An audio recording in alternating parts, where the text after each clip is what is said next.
जैसा कि हमारी जूरिस्प्रूडेंस चल रहा है और जूरिस्प्रूडेंस के अंदर हम डेफिनेशन क्लॉज जो है, जो डेफिनेशंस हैं, विभिन्न विभिन्न विधिवेताओं ने विधि शास्त्र को भिन्न भिन्न आधारों पर परिभाषित किया है।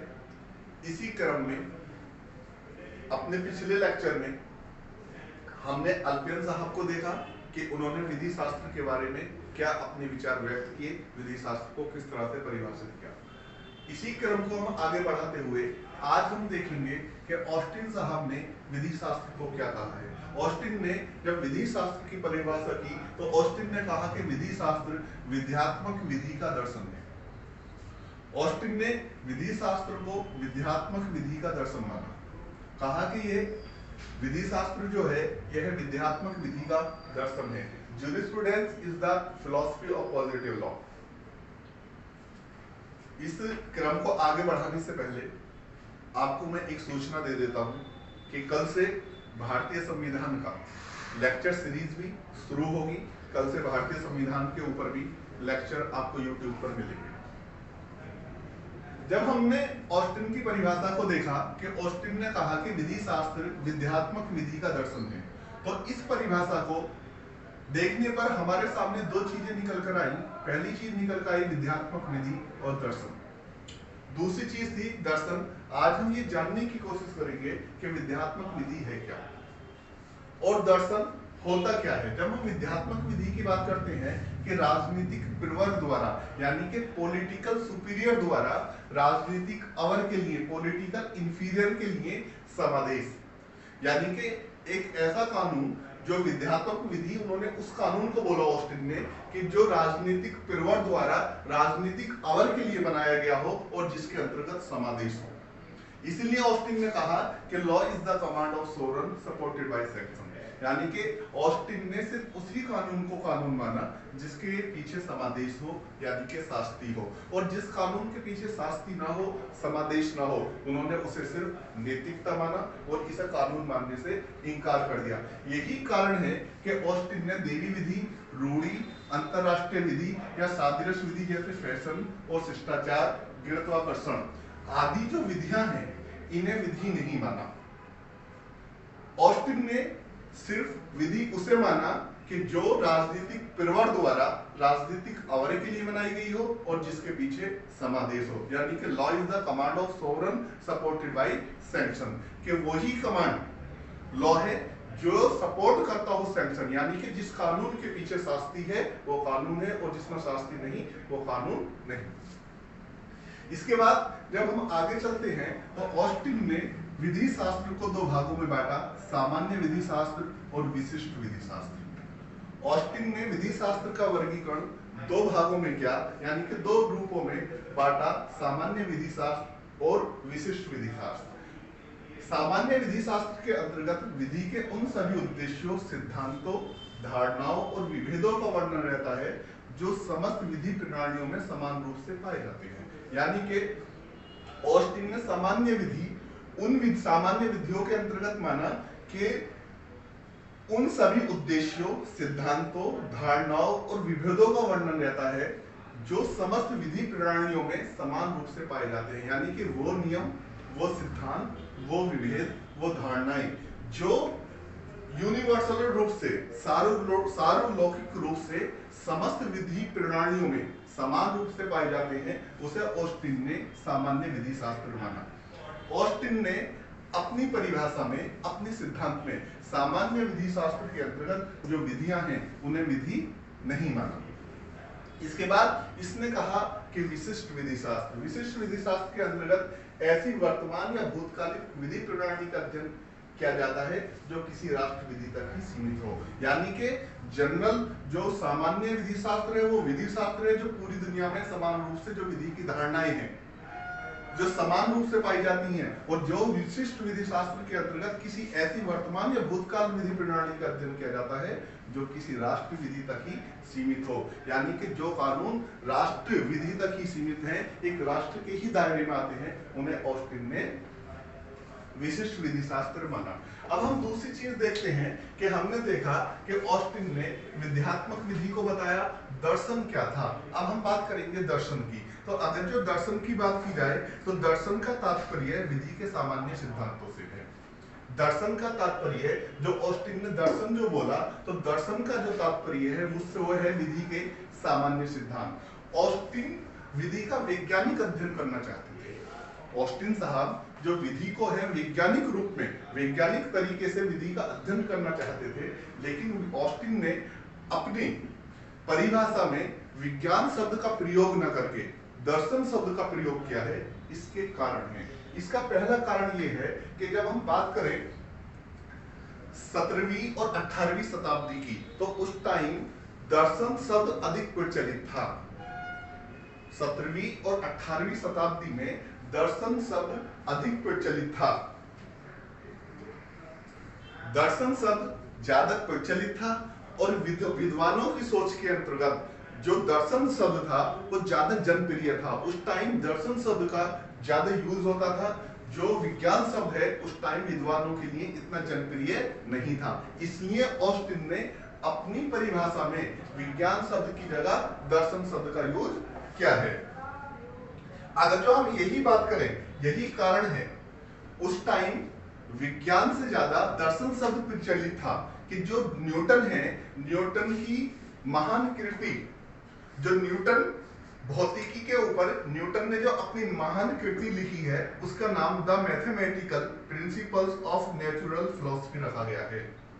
न्यूटन की भौतिकी के ऊपर जो महान कृति है, महान पुस्तक है, उसका भी नाम the mathematical principles of natural philosophy रखा गया है। यानी कि इससे हमें पता चला कि जब ऑस्टिन ने विधि को परिभाषित किया, विधि शास्त्र के अंदर विधि की परिभाषा दी, विधि शास्त्र को परिभाषित करने का प्रयास किया, तो 17वीं और 16वीं शताब्दी में, जबकि ऑस्टिन जो है विधि का वैज्ञानिक रूप से अध्ययन करना चाहते थे, लेकिन उस टाइम 17वीं 17वीं शताब्दी में विज्ञान के से ज्यादा दर्शन शब्द जनप्रिय था।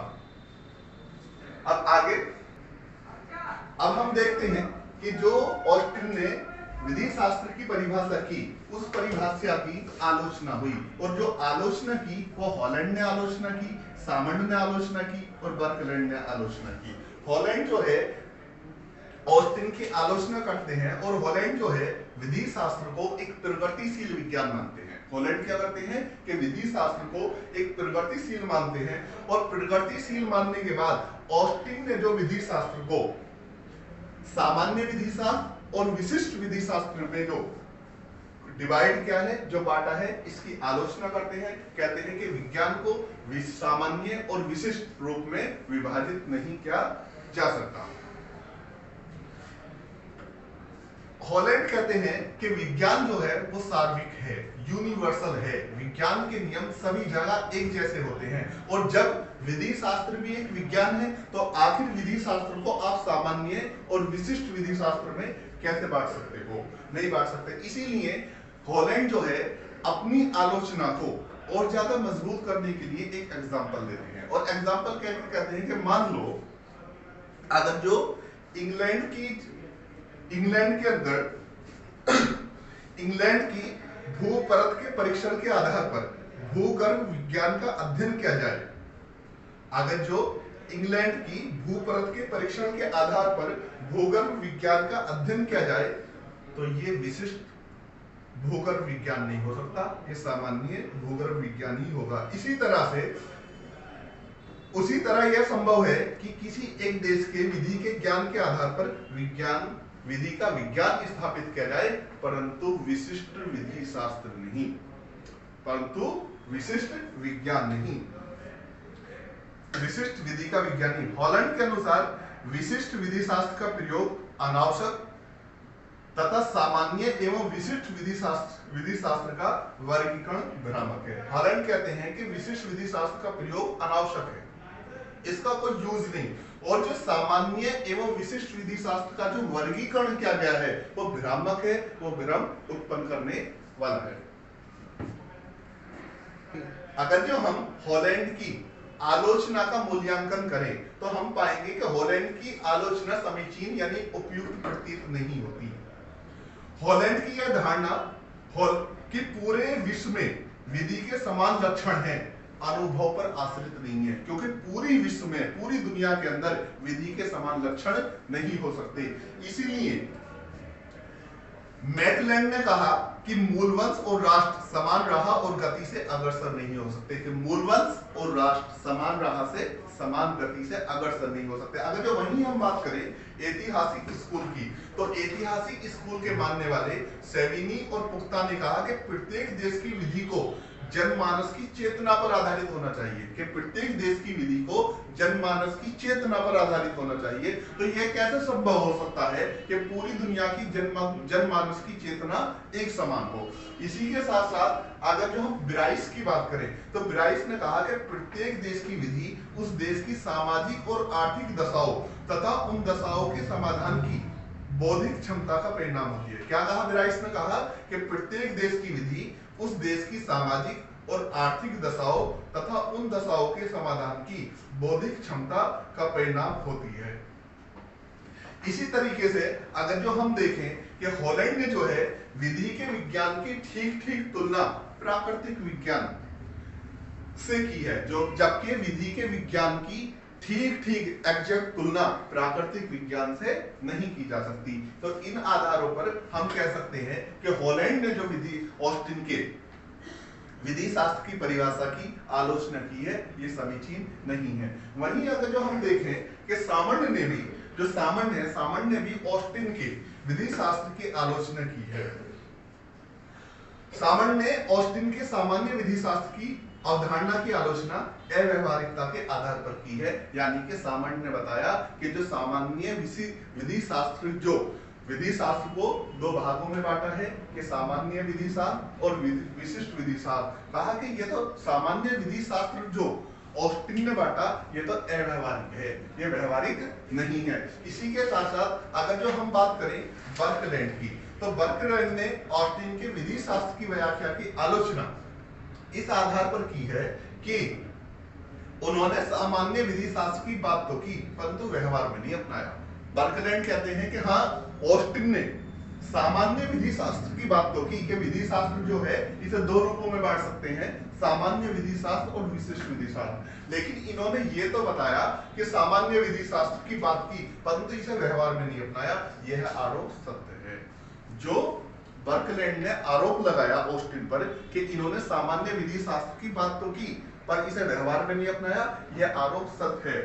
शायद इसीलिए ऑस्टिन ने स्वीकार किया है कि केवल विशिष्ट विधि शास्त्र ही व्यवहारिक है। शायद ऑस्टिन ने इसीलिए इस चीज को स्वीकार किया है कि विशिष्ट विधि शास्त्र ही व्यवहारिक है। आज हम अपने लेक्चर को यहीं समाप्त करते हैं। इसके बाद कल कॉन्स्टिट्यूशन पर भी लेक्चर मिलेगा, इसलिए आप सभी लोग ज्यादा से ज्यादा जोड़ें, ज्यादा से ज्यादा शेयर करें मेरी वीडियो को और ज्यादा से ज्यादा सब्सक्राइब करें। और जो संविधान का लेक्चर होगा, जो संविधान के लिए हम बात करेंगे, वो विधि, LLB, LLM और न्यायिक सेवाओं को दृष्टिगत रखते हुए संविधान पर विचार विमर्श और संविधान को पढ़ाएंगे। सही।